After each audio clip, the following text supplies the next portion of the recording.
بسم الله الرحمن الرحيم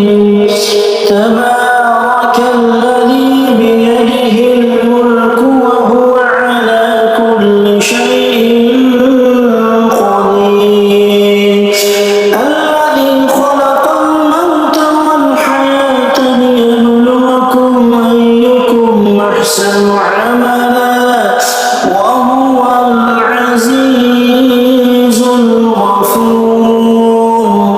الذي خلق سبع سماوات طباقا ما ترى في خلق الرحمن من تفاوت فارجع البصر هل ترى من فطور ثم ارجع البصر كرتين ينقلب إليك البصر خاسئا وهو حسير ولقد زينا السماء الدنيا بمصابيح وجعلناها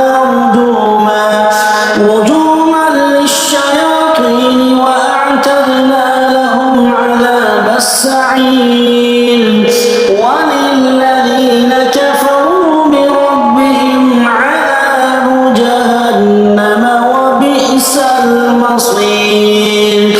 إذا ألقوا فيها سمعوا لها شهيقا وهي تفور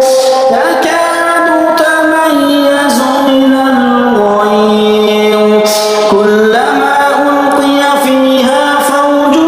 سألهم خزنتها ألم يأتكم نذير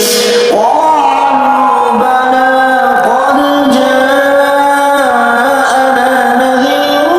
فكذبنا وقلنا ما نزل الله من شيء